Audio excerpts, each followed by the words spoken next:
अस्सलाम वालेकुम एवरीवन। उम्मीद है आप सब खैरियत से होंगे। मैं आपका इंस्ट्रक्टर इमरान हुसैन हुनारी। आज हमारे सी प्लस प्लस कोर्स का लेक्चर नंबर 12 है। लास्ट लेक्चर में हमने इफ़ एल्स के कुछ मज़ीद प्रैक्टिस की थी, मल्टीपल कंडीशंस की, विड्रॉल सिस्टम वगैरह, इलेक्ट्रिसिटी बिल वगैरह, वो हमने देखे थे। आज जो लेक्चर है वो स्विच स्टेटमेंट है। स्विच स्टेटमेंट क्या काम करता है, कहाँ पे स्विच स्टेटमेंट लगाते हैं, वो हमने देखना है। बेसिकली स्विच स्टेटमेंट जो होता है वो क्या करता है कि जी एक उसके पास वैल्यू होती है किसी भी वेरिएबल के अंदर। और वो कंपेयर करता है अदर फिक्स्ड जो कांस्टेंट होते हैं, वैल्यूज़ होते हैं उनके साथ। मतलब कि एक वेरिएबल होता है लाइक एज ए, उसके अंदर जो भी वैल्यू होती है वो अदर फिक्स्ड कांस्टेंट जो केस के अंदर कांस्टेंट होते हैं उनके साथ हम कंपेयर करते हैं। जहाँ पे वो मैच हो जाए तो हम उनको जो भी वहाँ पे एग्जीक्यूशन होती है वो वहाँ पे चला देते हैं। बहुत सारे लोग ऐसे कहते हैं कि जी जो हमारी स्विच स्टेटमेंट है वो मल्टीपल कंडीशंस है, लेकिन ये रॉन्ग है। उसकी तरह काम करता है लेकिन स्विच स्टेटमेंट मल्टीपल कंडीशन नहीं है। क्योंकि स्विच स्टेटमेंट में फ़िक्स वैल्यू होती है और उसमें क्या होता है कि जी वो फिक्स होता है और उसको कंपेयर करता है। और स्विच स्टेटमेंट में जस्ट वो जहाँ पे मैच करता है उसको वो बता देता है। अदरवाइज स्विच स्टेटमेंट नहीं काम करता। तो जो इफ़ एल्स होता है, इफ़ एल्स में तो क्या होता है कि जी वो कंडीशन लगती है, कंडीशन को चेक किया जाता है कि उसमें क्या है क्या नहीं है। और मेन जो वजह है कि जो स्विच स्टेटमेंट है उसमें वैल्यू जो फिक्स रहती है, कांस्टेंट रहती है। लेकिन जो हमारी क्या कहते हैं दूसरी वैल्यू होती है, जो हमारा स्विच स्टेटमेंट होता है वो जस्ट फिक्स वैल्यू को देखता है कि जी जहाँ पे उसको मिले वो उसके साथ कंपेयर कर देता है कि जी जहाँ पे कंपेयर मिले वो जस्ट वो स्टेटमेंट चला देता है। लेकिन मल्टीपल कंडीशन में क्या होता है कि वो दो या दो से ज़्यादा कंडीशन को चेक करता है one by one, top to bottom. और उसमें रिलेशनल ऑपरेटर यूज़ होते हैं, less than, greater than, less than equal, greater than equal, और ये वाले। और उसमें लॉजिकल ऑपरेटर यूज़ होते हैं और वेरी फ्लेक्सिबल होता है और कम्प्लेक्स डिसीजन मेकिंग हो जाती है मल्टीपल कंडीशन में। लेकिन जो हमारा विच स्विच स्टेटमेंट होता है, स्विच स्टेटमेंट जस्ट एग्जीक्यूशन तो फास्ट होती है, क्लीन और रीडेबल कोड होता है, फिक्स्ड वैल्यू करता है और इजी मेंटेन करता है। लेकिन इसमें क्या होता है कि जी मल्टीपल कंडीशन चेक नहीं हो सकती, लॉजिकल ऑपरेटर नहीं लग सकते, रिलेशनल ऑपरेटर नहीं लग सकते। और जो कम्प्लेक्स हमारे पास डिसीजन मेकिंग होती है वो स्विच स्टेटमेंट में नहीं होती। वो स्ट्रेट फॉरवर्ड जस्ट एक कांस्टेंट होता है और उसको हम क्या करते हैं, जहाँ पे वो मैच करता है फिक्स वेरिएबल के साथ, वहाँ पे बस वो एग्जीक्यूशन चला देता है, बाकी नहीं करते। तो चले हम करके देखते हैं कि जी स्विच स्टेटमेंट में क्या होता है और इसको कैसे कंपेयर करके देखते हैं। हमने इफ एल्स बहुत अच्छे से कर लिया। तो स्विच स्टेटमेंट में हम एक फ़ाइल बनाई स्विच डॉट नाम के नाम से। हैश प्री प्रोसेसर डायरेक्टिव है मीन के पहले से जो बनी हुई फ़ाइल है। इंक्लूड इंक्लूड इंक्लूड करवा दो। और कौन सी हमने इनपुट आउटपुट स्ट्रीम लगा दी। और इंक्लूड का मतलब है कि यहाँ पे राइट कर दो। और यूजिंग नेम स्पेस एसटीडी, इसका मतलब है कि जी आप जो स्टैंडर्ड नेम स्पेस है, name space mean identifiers keywords जो सी प्लस प्लस के स्टैंडर्ड्स हैं वो हम यहाँ पे लिखेंगे, अपने से स्टैंडर्ड्स नहीं लिखेंगे कीवर्ड्स। और इंटीजर मेन हमारे पास एक प्री डिफाइंड फंक्शन है और ये हमारा स्विच स्टेटमेंट में हमने कहा कि जी लाइक एज हमारे पास एक हम क्या करते हैं कि जी नंबर ऑफ़ डेज़ देते हैं। और उनमें से जो number of day like as हम 1 पुट करें तो वो बताए कि जी मंडे है, हम 2 पुट करें तो वो बताए ट्यूसडे है, हम 3 पुट करें तो वो थर्सडे है, वेंसडे है, और 4 पुट करें तो थर्सडे है। इस तरह से की जाए मीन कि एक फ़िक्स वैल्यू के अगेंस्ट एक एग्जीक्यूशन हो, एक प्रोग्राम का एक ब्लॉक ऑफ प्रोग्राम चले, एक स्टेटमेंट चले, या जितनी भी मर्जी स्टेटमेंट हम चलाना चाहते हैं। तो हम क्या करेंगे, हम सबसे पहले तो वेरिएबल बनाएंगे इंटीजर एक या डे नाम से कि उसमें डे पुट करेंगे। और सी आउट हम कहेंगे कि जी enter the number of day, enter the number of day, और यहाँ पे एंड एल हम कर देंगे, ठीक है। और इसी तरह सी इन हम कर देंगे जी enter the number of day, day यहाँ पे नंबर पुट होगा हमारा, ठीक है। वो 1 2 3 कोई भी पुट करेगा। ये वो वेरिएबल है जिसको हमने जाके कंपेयर करना है, जो भी इसकी वैल्यू होगी। हमने कहा यहाँ पे स्विच लगाया और ये ब्रैकेट लगा दी। अब यहाँ पे हमने लिख लेना है डे, कि यहाँ पे वो स्विच के अंदर डे आएगा, ठीक है। इसके आने के बाद हमने ये ब्रैकेट लगा लेनी है, ठीक है। ब्रैकेट लगाने के बाद हमने क्या करना है, केस केस में हमने लिखना है, अगर तो वो लिखे 1 कॉलन तो स्टेटमेंट हमने कहा कि जी अगर लिखे 1, अगर डे में 1 आए तो फिर क्या करे, वो क्या करे, सी आउट वो प्रिंट करवा दे मंडे, ठीक है। इस तरह से एंडर लगाना है तो लगा लें बस, क्योंकि एक ही स्टेटमेंट एग्जीक्यूट होनी है। और यहाँ पे ब्रेक लगाना ज़रूरी है, ब्रेक नहीं लगाएंगे तो हमारी सारी स्टेटमेंट एग्जीक्यूट हो जाएंगी, बेशक मैच करें या ना करें। केस 2, अगर वो 2 लिख देता है वहाँ पे, अब देखें हमने कहा कि जी एक वेरिएबल की वैल्यू होती है, वो कांस्टेंट जो वैल्यू होती है उसके साथ, जो फिक्स वैल्यू होती है उसके साथ वो मैच करवा रहा होता है। तो ये एक वेरिएबल है, इसके अंदर वैल्यू है, 1 लिखेंगे 2 लिखेंगे जो भी लिखेंगे, वो अगर ये 1 लिखेंगे तो जस्ट ये स्टेटमेंट एग्जीक्यूट हो जाएगी, 2 यहाँ पे होगा डे में तो ये स्टेटमेंट एग्जीक्यूट हो जाएगी, 3 लिखेंगे तो वो 3 वाली एग्जीक्यूट हो जाएगी। मतलब कि फिक्स वैल्यू है, इसमें ना तो रिलेशनल ऑपरेटर हम यूज़ कर सकते हैं, ना लॉजिकल ऑपरेटर यूज़ कर सकते हैं, एंड और मल्टीपल कंडीशन नहीं लगा सकते, 2 या 2 से ज़्यादा। बस एक कांस्टेंट, एक फिक्स वेरिएबल की वैल्यू है, वो हम कांस्टेंट के साथ क्या कर रहे हैं, मैच करवा रहे हैं, जो भी हम कांस्टेंट रखना चाहते हैं। वो करैक्टर भी हो सकता है, स्ट्रिंग भी हो सकता है, इंटीजर भी हो सकता है, फ्लोट भी हो सकता है, कोई भी हो सकता है, ठीक है। और हम केस 2 अगर करें और सी आउट हम इसको क्या देंगे जी जी मंडे ट्यूसडे। अच्छा फिर जो हमारा क्या कहते हैं इस तरह से जो हमारा ये स्विच स्टेटमेंट है, ये मेन्यू ड्राइवन जो चीज़ें होती हैं ना, उसमें बड़ा ये हेल्पफुल रहता है। मीन के आप ये जैसे हम 1 2 3 मेन्यू ड्राइवन है, 1 पुट करो 2 पुट करो, और इसी तरह से जैसे लाइक एज हमने कैलकुलेटर बनाना होता है, अगर वो प्लस करे तो जस्ट प्लस हो, माइनस करे तो माइनस हो, लेकिन सी प्लस प्लस में वैसा मुश्किल हो जाता है। तो हो तो उधर भी कर भी तो उधर भी लेते हैं, तो ये ब्रेक हमने लगा दिया। और केस हमने लगाया, केस हमने 3 किया, अगर वो 3 पुट करता है तो हमने क्या करना है, हाँ उसको सी आउट मंडे ट्यूसडे वेनेसडे, ठीक है। और इसी तरह से हमने ब्रेक लगा देना, अगर ब्रेक नहीं लगाते तो वो सारे ही एग्जीक्यूट होने हैं, जो उसको मिलेगा उससे अगले सारे एग्जीक्यूट हो जाएंगे। अब इसमें क्या है, कुछ मैचिंग इसकी मल्टीपल कंडीशन के साथ है, मीन के जस्ट एक ही को एग्जीक्यूट करवाता है, ऊपर टॉप टू बॉटम चलता है, और जब जहाँ पे मैच होता है वो स्टेटमेंट्स एग्जीक्यूट करवा देता है और बाकी को स्किप करवा देता है।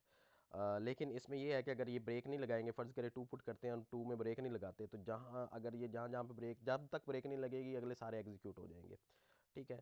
तो हमने सी आउट कहा कि जी 4 में थर्सडे, ये मैं पुट कर रहा हूँ, आपने क्या करना है, अगर थर्सडे और ब्रेक,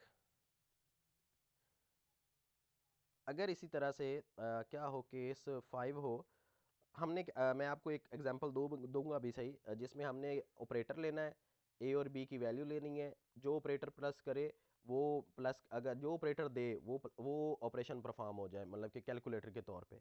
तो सी आउट वो मैं करके भी दिखाऊंगा आपको थोड़ा बहुत, और बाकी आपने इसको कंटिन्यू करना है, उसको प्रैक्टिस करके देखना है। थर्सडे और 5 करे तो फ्राइडे, और इसके अलावा और ब्रेक लाजमन लगानी है। ब्रेक नहीं लगाएंगे तो वो भी मैं आपको बताऊंगा कि क्या क्या काम करता है, हम चेक कर लेते हैं कि जी ब्रेक ना लगाने पे क्या होता है। और केस अगर है हमारा 6, तो हमारा क्या होगा, इसमें केस 6 है तो सी आउट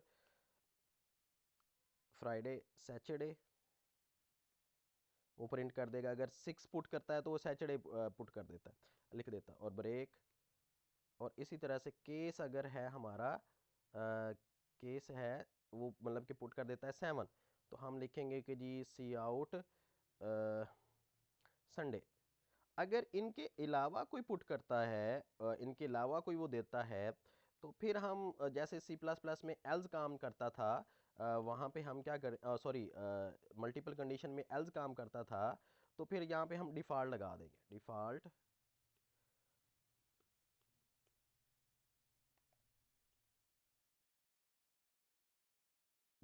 डिफ़ॉल्ट दे देंगे, और कॉलन लिख देंगे यहाँ पे कि जी सी आउट हमारा क्या है, इनवैलिड नंबर, या इनवैलिड नंबर, या इनवैलिड डेज ऑफ वीक्स, या यहाँ पे लिख देंगे कि जी, और एक और भी लिख सकते हैं, inter between inter number between 1 to 7, ताकि अगर उसने ऊपर पुट किया होगा तो वो बता देगा कि आपने गलत पुट किया होगा। ठीक है, और इसको हम सेव कर लेंगे।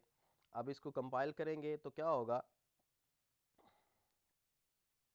यूजिंग यूएस क्या कहता है, और मैं करें इसको integer main include iostream using name space STD. ठीक है,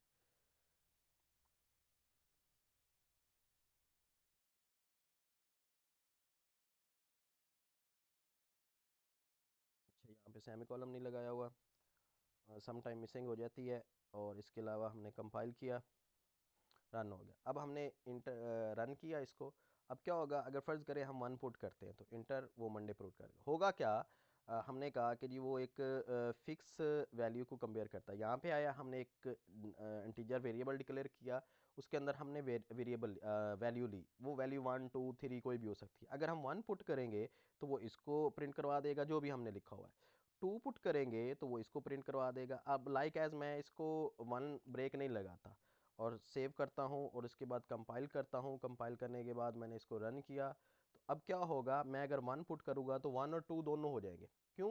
क्योंकि हमने कहा कि जी इस केस के एग्जीक्यूट होने के बाद इसको ब्रेक नहीं लगाई, हमने इसको स्टॉप नहीं किया। तो इस वजह से जहाँ पे भी आप स्टॉप करेंगे हर एक केस के बाद, तो उसको स्टॉप करना ज़रूरी है, अदरवाइज़ वो सारे एग्जीक्यूट होंगे जाएंगे। तो इसी तरह हम क्या करेंगे, अब इसको कंपाइल किया, अब रन किया। अब अगर मैं यहाँ पे 5 प्रिंट इंटर करता हूँ तो क्या करेगा, वो टॉप टू बॉटम ये देखेगा कि जी जो डे है वो 1 है, नहीं, डे की वैल्यू 2 है, नहीं, डे की वैल्यू 3 है, नहीं, डे की वैल्यू 4 है या 5 है। जब उसको कहेगा कि जी 5 है, उसमें ये वो करवा देगा, इसको एग्जीक्यूट करवा देगा, इन स्टेटमेंट्स को चला देगा। इसी तरह से अगर हम इसको फिर कंपाइल करेंगे और हमें इसको कुछ अदर वैल्यू दे के देखता हूँ जैसे 8, तो अब इंटर करूँगा, वो कहेगा इंटर द नंबर बिटवीन 1 और 2, क्योंकि वो उसको स्टैटिक नंबर मिला ही नहीं है कहीं से। तो इस वजह से उसने क्या किया, हाँ उसको देखा ही नहीं है कि क्या है क्या नहीं है, उसको मैच ही नहीं मिला। इसी तरह से अगर हम एक और, उम्मीद है इसकी आपको समझ आ गई होगी। अब क्या है कि जी वो टॉप टू हम एक नंबर ले रहे हैं, उसको मैच करवा रहे हैं कांस्टेंट के साथ कि वो 1 है 2 है 3 है 4 है 5 है। अब ये देखें ना, मल्टीपल कंडीशन इसमें चेक नहीं हो रही, जस्ट एक है, एक वेरिएबल की वैल्यू है और वो कांस्टेंट के साथ मैच हो रही है, जहाँ मैच हो रही है वो जस्ट चल रहा है और कुछ भी नहीं है, ना लॉजिकल ऑपरेटर ना रिलेशनल ऑपरेटर, कुछ भी नहीं। तो ये मेन्यू ड्राइवन जहाँ पे चीज़ें होती हैं, मेन्यू बनाना हो तो वहाँ पे ये स्विच स्टेटमेंट बहुत काम आता है। जहाँ पे स्विच लगना है वहाँ पे वो स्विच ही अपना काम करेगा, वो स्विच ही में होगा। और जहाँ पे मल्टीपल इफ एल्स कंडीशन लगनी है वहाँ पे मल्टीपल कंडीशंस ही लगेगी, स्विच के साथ वो काम नहीं हो सकेगा। तो ये दोनों अलग अलग अहमियत के हामिल हैं, दोनों मतलब कि उसमें डिफरेंस है, और वो अपनी जगह पे काम करता है, ये अपनी जगह पे काम करता है, दोनों की अपनी अहमियत है। तो ये दोनों कंपेयर नहीं है, एक तर्ज का एक तरह का काम करते हैं, थोड़ा बहुत उसमें मतलब कि है एक जैसा। तो अब ये देखें कि मैं जल्दी से एक आपको प्रोग्राम बना के थोड़ा सा देता हूँ, आप बाकी आपने करना है कि लाइक एज हमने एक वेरिएबल लिया और उसको हमने कहा कि जी कैलकुलेटर के तौर पे हमने लेटर के तौर पे हमने बनाना है। हमने कहा कि जी हैश इंक्लूड आयो इनपुट आउटपुट स्ट्रीम और यूजिंग नेम स्पेस एसटीडी। और इसके बाद हमने कहा इंटीजर मेन, हमने कहा कि जी दो वेरिएबल लेने हैं और उसके अंदर वैल्यू लेनी है, और like as integer a wow B, और इनको क्या करना है, प्लस करना है। अगर यूज़र प्लस का ऑपरेटर दे तो वो प्लस कर दे, माइनस का करे तो माइनस कर दे। तो यहाँ पे इंटर द वैल्यू ऑफ ए हमने कहा इस तरह से कर दो, और सी इन में हमने क्या ले लिया, हमने सी इन में ए ले लिया, ठीक है। और सी आउट हमने कहा enter the value of B, enter the value enter the value of B, हमने बी की वैल्यू ले ली है, सेकंड नंबर भी आप कह सकते हैं, फर्स्ट सम, इस तरह से कुछ भी। और सी इन हमने क्या कर लिया, बी। और हमने कहा कि जी ऑपरेटर लो, सी आउट ऑपरेटर भी लेना था। उसके लिए 4 ले लेते हैं क्योंकि वो सिंगल कोट्स में आएगा और वो एक ही ऑपरेटर होगा, प्लस माइनस ऑपरेटर ओपी। और सी आउट, आप ऐसा भी कर सकते हैं, एक वेरिएबल लो, ऑपरेटर लो, फिर वैल्यू लो, जैसे आमतौर पे हमारा भी होता है, वैसे भी कर सकते हैं। Cout enter the operator for operation, या इस तरह से जो भी आपने लिखना है। और यहाँ पे हमने एंडल कर लिया, ठीक है। और सी इन हमने कहा कि जी ऑपरेटर ओपी, अब ये हमने इंटर कर दिया। अब चाहो तो हम क्या करेंगे, हम इसको क्या कर सकते हैं, जो हमारा ऑपरेटर है हम उसको इस ये वाला जो है इसको कंट्रोल एक्स करके एक वेरिएबल के बाद भी यहाँ पे भी ला सकते हैं, ठीक है, कोई मसला नहीं है। और ऑपरेटर लिया और यहाँ पे स्विच लिया, स्विच, और यहाँ पे ओपी ले लिया, ठीक है। अब अगर अब अगर हम उसको क्या करेंगे, यहाँ पे केस अगर हमारा है ये वाला प्लस का, क्योंकि अब हमारा ये सिंगल कोट्स में आ गया क्योंकि हमने वो अब 4 लिया है डाटा टाइप। तो हम क्या करेंगे, हम सी आउट, या सी आउट में डायरेक्ट ही बेशक ए प्लस बी करवा देंगे, ए प्लस बी करवा दो, ठीक है। हमने कंपाइल किया, कंपाइल करके इसको देखा कि जी कोई एरर तो नहीं है ना, नहीं है। और इसको रन किया, हमने इंटर द वैल्यू ऑफ ए, हमने कुछ भी वैल्यू इंटर कर दी। और फिर ऑपरेटर किया, ऑपरेटर अभी हमने फ़िलहाल प्लस लगाया, प्लस किया, किया, enter the value of B, कुछ भी किया और प्लस करके वो देखिए हमें प्लस मिल गया। यहाँ पे आप प्लस ऑफ ए और बी, ये मैंने जस्ट आप एक को डेमोस्ट्रेशन करके देना था। लेकिन आपके लिए आपकी ये असाइनमेंट्स है कि आपने ये पूरा कैलकुलेटर बनाया, प्लस माइनस ज़रब तकसीम मॉडुलस, ये सारे ऑपरेशन परफॉर्म हो। तो हमने करना क्या है कि ये एक वैल्यू लेनी है और ऑपरेटर लेना है और बी सेकंड वैल्यू लेनी है, और उसको ऑपरेटर को हमने बताना है स्विच स्टेटमेंट को कि अगर वो कांस्टेंट जो वेरिएबल है वो ऑपरेटर के अंदर है, और ऑपरेटर की जो है वो जो डाटा टाइप है वो 4 लेनी है, ताकि वो उसको पता चले। और फिर हम उसको क्या करेंगे कि जी अगर वो सिंगल कोट्स के अंदर लेंगे और अगर वो प्लस है तो प्लस करवा देगा। और यहाँ पे ब्रेक भी लगानी है, ये नहीं कि इसमें ब्रेक नहीं लगेगी, ब्रेक हर में लगेगी। अगर केस माइनस है तो माइनस करवा देगा, ज़रब है तो फिर ज़रब करवा देगा। तो उम्मीद है आपको स्विच स्टेटमेंट की समझ आ गई होगी। और ये वाली समझो आपकी असाइनमेंट से है कि आपने कैलकुलेटर बनाना है स्विच स्टेटमेंट के साथ और इसको परफॉर्म करना है। और लाजमन प्रैक्टिस करें साथ साथ, जस्ट लेक्चर लेने से या समझने से आपको समझ नहीं आएगी, आपको प्रोग्रामिंग नहीं आएगी। इसको अगेन अगेन करें, अलग अलग तरीके से करें, और हर एक चीज़ को समझने की कोशिश करें कि कौन सी चीज़ क्यों यूज़ हो रही है, कैसे यूज़ हो रही है। क्योंकि एक जैसे सिनेरियो चेंज होता है चीज़ें इस्तेमाल होना डिफरेंट हो जाती हैं, तो आप उनको समझने की कोशिश करें। नेक्स्ट लेक्चर के लिए अल्लाह हाफिज़। अगला जो हमारा लेक्चर होगा वो इंशाल्लाह लूप्स पे होगा, उसको हम देखेंगे इंशाल्लाह। तब तक के लिए अल्लाह हाफिज़।